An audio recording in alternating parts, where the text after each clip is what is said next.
11th, 2023, our Mayor, C. Holland Purdue III, and Vice Mayor, Billy W. Stockton. Council members A. Ralph Casey, David K. Clements, J. Tyler Lee, Benjamin K. Mullins, and Mark H. Newbill. Also participating this evening are staff members as noted. Say the pledge.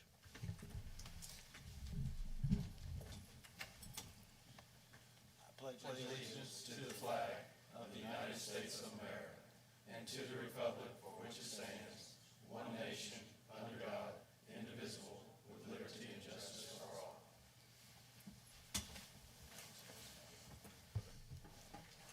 Since it is 9/11, we'd like to take a brief moment of silence for the victims of 9/11.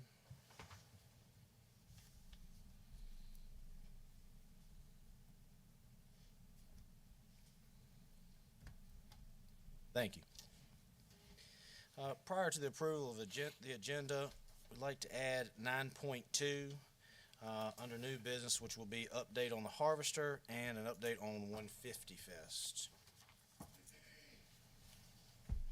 There are no other additions. I'd ask for approval of the agenda. Motion to approve the amended agenda. Second. I have a motion and a second. Any discussion? All in favor say aye. Aye. All opposed? Motion carries. Next, we'll go to the approval of the draft minutes for the August 14th council meeting. So moved. I have a motion Second. and a second. Any discussion? All in favor? Aye. All opposed? Motion carries. Next, we have the approval of the consent agenda. Motion to approve. I have a motion Second. and a second. Any discussion? All in favor say aye. Aye. All opposed? Motion carries. I did notice there were some people here for the Miracle Hope race. That's been approved, just so you know. Next, we'll go to special items. The GFOA award received by Finance Director Vincent Copenhaver. And I think, is he gonna? So, this is an award that is given based on the annual financial report, which a lot of times we refer to it as the audit, but it has in there the year-end financial statements for the town. This one, I see it as a big deal because when Vincent started with us about a year ago full-time, and I guess about 2 years ago part-time, we were behind on some of those annual financial reports and getting the audits done, and so he's done a great job working with Amy and the rest of the staff in the finance department to get us caught up, and not only just completing the reports, but completing them at a level where they were eligible for the award. So it's a testament to the work that he's doing with everyone else in the finance department, and wanted to make sure we recognize the finance department for their good work.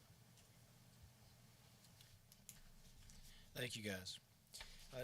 Next, we have the 150th anniversary highlight. Mr. Pinar will present. Thank you, Mayor. Good evening, Council.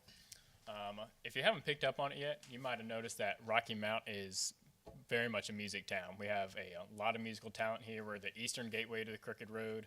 A couple months ago, during the history highlight, I spoke a little bit about Rabbit Muse, and so I wanted to pick back up again this month, speaking about another musician local to Rocky Mount, Mr. Pedro Cooper. So Pedro Cooper was one of Franklin County's finest musicians. He lived from 1924 to 2001. Pedro was a self-taught musician who played banjo, guitar, dobro, mandolin, and fiddle. Pedro was born without a left hip joint, and at that time, there were no surgical options. Despite the hardships that came with his disability, Pedro became an accomplished musician. Pedro would go on to work at Lane Furniture as a cleaner in the machine room, where he would lose his left hand and forearm in an accident involving a bandsaw. Afterwards, he was fitted with a prosthetic hook that enabled him to grip items. Pedro would have to reteach himself to play music, which he would do at a very high level, and would lay the instrument, whether it was banjo, guitar, or dobro, across his lap and would use the wooden peg or dowel in his prosthetic hook to note the instrument. Pedro would go on to form a band, the Pumpkin Vines, which recorded and performed locally. They had performed at the Folklife Festival out at Ferrum College, and They had multiple records, some of which you can still find at Old School in downtown Rocky Mount. I've seen a couple of their records there a handful of times. So like I said, we have a rich local music history here in Rocky Mount. We're going to be celebrating 150 Fest coming up, and so it's exciting to see how music has been part of our culture throughout the generations, and how it's continuing in the future with the Harvester and all the live music that's played at the various bars and restaurants throughout town. Thank you, Mayor. Thank you, Dan. Next, we'll move to the public hearing portion. We'll start with amending the fiscal year 2022-2023 budget. Mr. Copenhaver, will you present?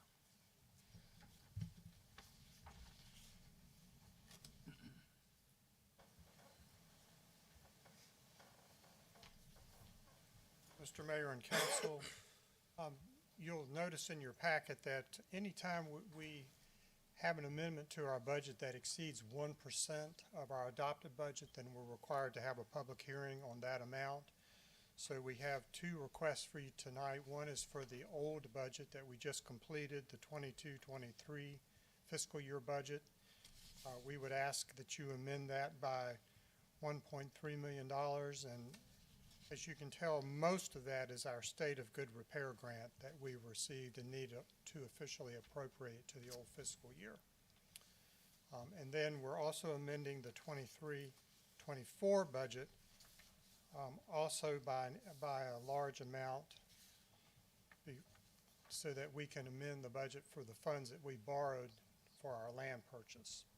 That was not in the original budget that we adopted, so we would need, once again, because that exceeds 1%, we would need to amend the budget for that $5 million. So I'd be glad to answer any questions you might have.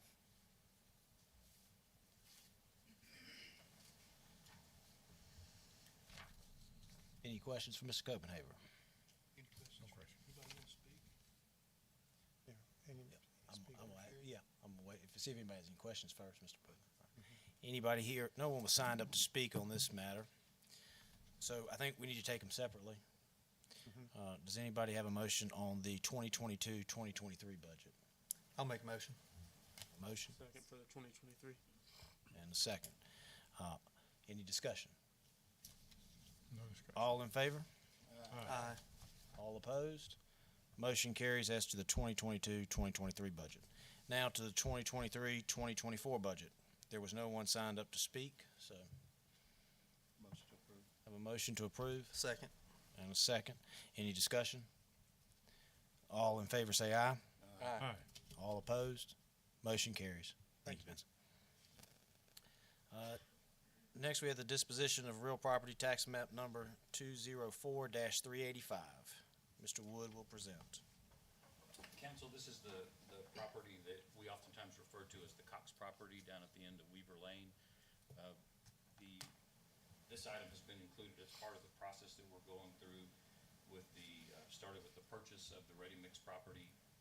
Now we're to the point where we have divided the Cox property into three pieces. One of the three pieces, the one in the middle, is the one that will go to the Ready Mix company so that they can relocate their plant. So the process involved doing the plat, which was handled administratively, so the property was split into three pieces.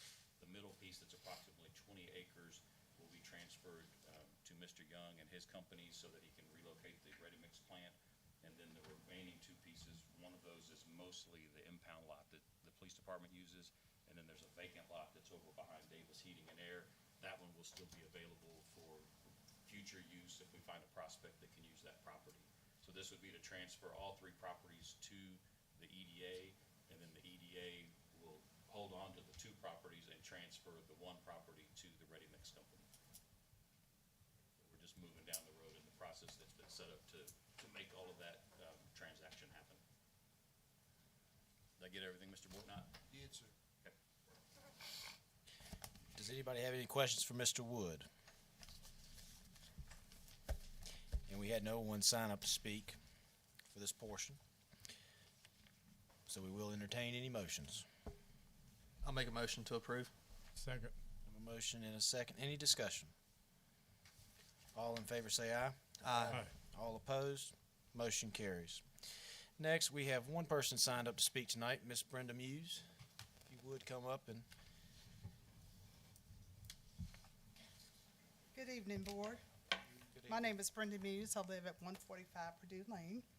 And I was before you 2 months ago with concerns about the property located on Purdue Lane in the town of Rocky Mount, in which 4 apartment units are located. I'd share with you at this time that the property, in my opinion, was a disgrace to be in any neighborhood. And I question how could such filth be allowed in the town of Rocky Mount. And I question why wasn't the landowner made accountable for ensuring the property was maintained at a decent level? And why was the homeowner of one of the apartment units allowed to have a junkyard in front of his apartment? I was sent an email with the town stating that the apartment owner would be made to clean up this mess, and if he refused, the town would clean it up and the property owner would be billed. As of today, September the 11th, 2023, the present condition of the apartments remain the same: dilapidated, junk outside the apartments, torn window shades, and the incredible large sinkholes still exist. The caution tape that was up at one point is no longer there. The illegal resident who resides in one of the apartment units has no electricity or running water, but he still remains in the apartment. I took some up-to-date pictures as of this morning that I'd like to pass around for you to look at, that the conditions of those apartment units are still deplorable, in my opinion. These conditions are unacceptable, and I plead with the board again to mandate that the property owner of the apartments clean up this nasty, filthy eyesore that is visible to all of the residents on Purdue Lane. I also remind you that hopefully in a short period of time, we will begin constructing the new CTE building for the county, and these apartment units will be directly adjacent from the new CTE building. I would also like to inquire about how these apartments are passing the state inspection code or the town code. I plan to continue to monitor this situation in my neighborhood until the matters are resolved, and in my opinion, the only resolution is to have these apartment units torn down. Thank you for your time. Did you say that there was a car there? I didn't see any pictures. Has the car been moved? There's one car there, but it's operable. Oh, okay. Yes. Okay. Yes. thank you, Ms. Muse.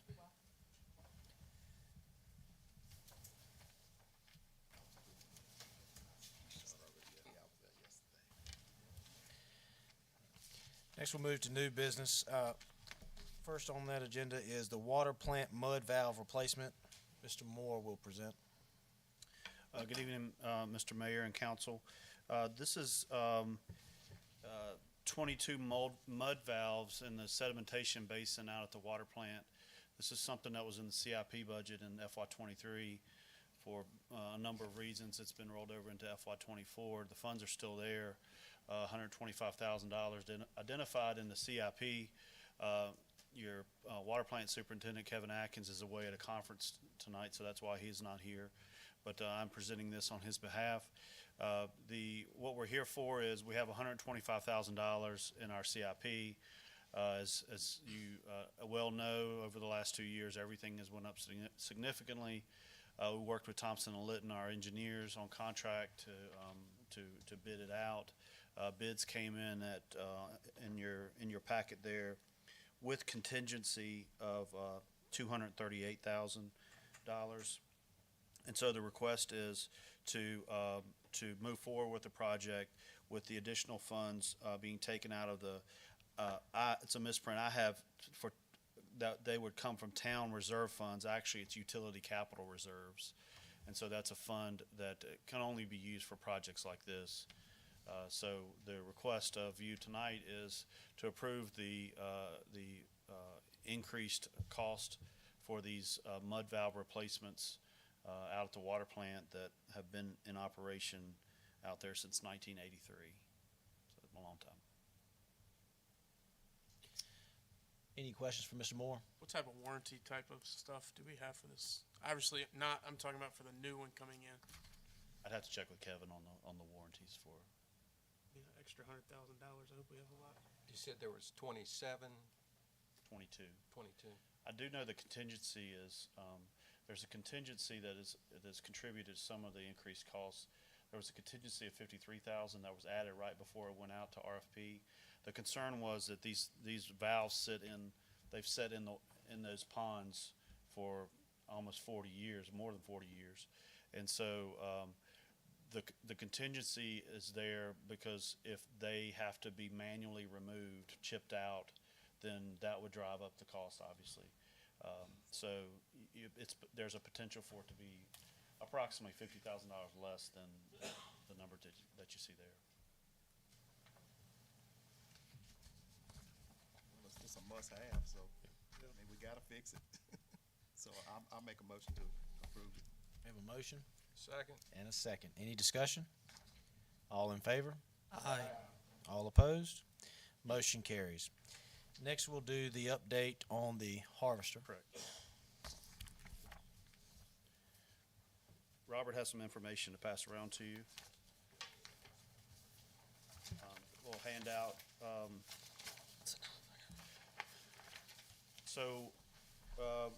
Couple things.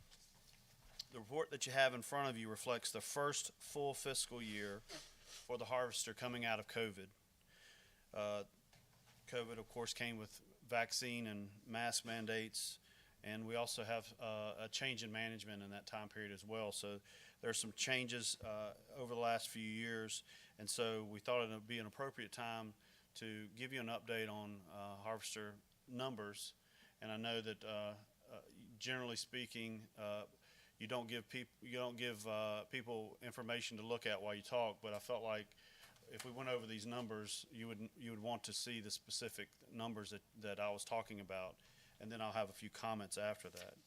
So these the numbers that you have in front of you, first full fiscal year, which would be July 1st of 2022 to June 30th of 2023, total income was a little over $1.285 million. The total show expenses were $761,000, almost $762,000. Venue expenses were right at $314,000. So our total expenses were a little over $1.076 million. Total income of 1.285 minus total expenses of 1.076. The total profit for the Harvester Performance Center for the fiscal year was $209,083.28. And so a few of the comments down below, that was for 46 shows. Total attendance of 12,523. That is up from 11,067 in FY22. Again, FY22 would be the first year out of COVID, and those numbers would be skewed a little bit with COVID. Average attendance is up 34% from pre-COVID. Pre-COVID was 187 average attendance. Our average attendance now is 282. And average capacity, which is out of a 425 seated venue, is up 67. Is at 67%, up from 51% in FY22. So 67% of the shows that we have a average capacity of 67%. A few comments as the Harvester manager, the LLC manager. These numbers are validation that our work at the Harvester over the last 3 years has set it on a fiscally responsible course. It proves to directly dispel any of the rhetoric you may hear otherwise. As I've said to you before, we strive to pair the economic impact created by the venue with financial efficiency in running it. Kudos to you for having the willingness to bring the Harvester to life nearly 10 years ago and help shape economic development and growth in the town of Rocky Mount. This current fiscal year will see an increase in shows at the Harvester from around 50 to around 75. The same fiscal responsibility applied last year will be applied to the increased show list for this year. Thank you for your continued vision for the town and support of the Harvester. I can answer any questions that you have. I have a question. Seems like most of the music is pretty much the same prior to COVID, we had a broad perspective of music, old time music, and I think if you would go back at that time when people was participating, it was up, and it was standing room only, you know. But anyway, I noticed most of the music is pretty much the same. And so I'd like to see myself, I don't like all music, I like some music, but some of the old music, we've had people come in, I don't know, maybe you can get some other people. And that would help. We work towards diversity in our music. We have Diana Ross coming in, a singer, Diana Ross. We have a comedian in November. Right. We have country music as well that appeals to the demographic. But if there are other bands that you know of that you'd like to see, we'd more than welcome to have a conversation. But we do work on not having the same old music. Yeah. Appreciate that. Yes, sir. Thank you, Mr. Moore. Next on the updates, we'll have the 150 Fest update. Thank you, Mayor. So 150 Fest is coming up. It's going to be at the very end of this month, so Saturday, September 30th. The event will run from 3 p.m. to 10 p.m. The streets will begin shutting down that day, all from Franklin Street all the way from the intersection at North Main to the intersection with Floyd Avenue, beginning at 12 o'clock. Then the streets will reopen at the end of the event, after the vendors have cleared out. There's going to be a lot of music. We've talked about how much local talent we have here. There will be 13 bands playing across 4 stages that day. The vast majority of them, I think 11 of them, have ties to Franklin County and Rocky Mount. And some of these aren't just the biggest bands that play in Franklin County. They're the biggest and most well-known bands that play in the Roanoke region as a whole. So it's really cool that Franklin County is pumping out the talent that's entertaining the larger region. So I'm just going to go over the artists that'll be playing here briefly. Seth Custer and the Flat Breaks, Leftover Biscuits, Chad Nickel and the Loose Change, Chemistry, Annalise Marie, Colby Helms and the Virginia Creepers, Tin Can Locomotive, Breaking the Chain, Wound Tight with Junior Sisk, JoJo Stockton and Soul Acoustics, $5 Shake, Mended Fences, and The Works. There will be other activities, such as additional music at the First Baptist Old Church. They'll be having a stage at the old white church at the intersection of High Street and Franklin Street. There will be a kids zone with inflatables and face painting. Cruise in Rocky Mount will be set up. There will be craft vendors, food vendors, and the opportunity to learn more about local history. So this really is going to be an exciting event because it's the opportunity for the Rocky Mountain community to reflect on where we've come from, where we are now, celebrate what makes Rocky Mount such a fantastic place to live as it is now, and an opportunity to look forward as well. And it probably comes as no surprise to you, but I do want to give a special shout out to the police and public works departments. They've been very involved with the planning of this event, and they do a great job making sure that the event will run smoothly and safely. So I do want to give all the kudos that they deserve. Any questions? Thank you for all the hard work. Oh, of course. I think it's Should be a going fun day. Yeah, thank you, Mr. Newbo. Daniel's done a lot of work, a whole lot of work to make this happen. Do you also want to remind them about Friday? Yeah, so we will be doing some music at the Farmers Market this coming Friday as well, September 15th at 6 o'clock. Kerosene Willie will be playing. And this will be the first time that the town will be using its designated outdoor refreshment area, ABC license. So the idea was that we do an event before 150 Fest. So it's almost like a soft launch so that police department knows what to look for. The restaurant owners learn how to communicate with their servers learn the program, and we as a town learn how we need to communicate with the public. Just in a short explanation, how does that work? A reminder on the door. Yeah, so people are able to go to some of the establishments, get a alcoholic beverage in a specific cup that has the logo of the establishment that served them. They can take it outside of that establishment as long as they stay within the boundaries and drink responsibly.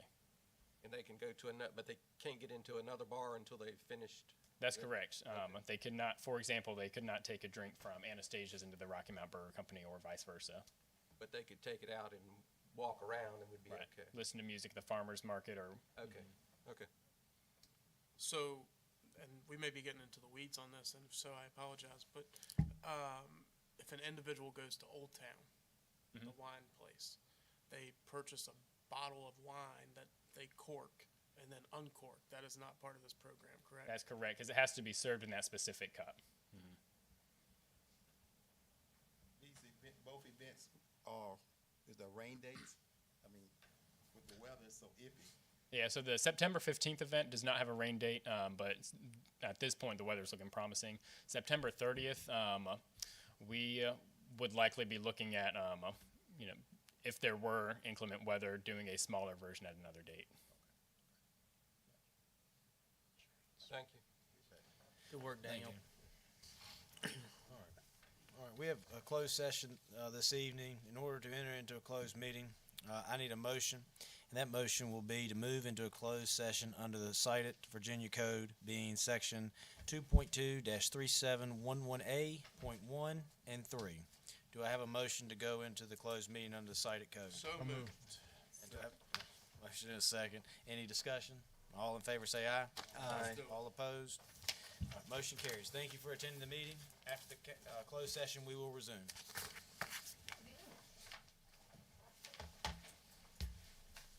Name of that music group. Huh?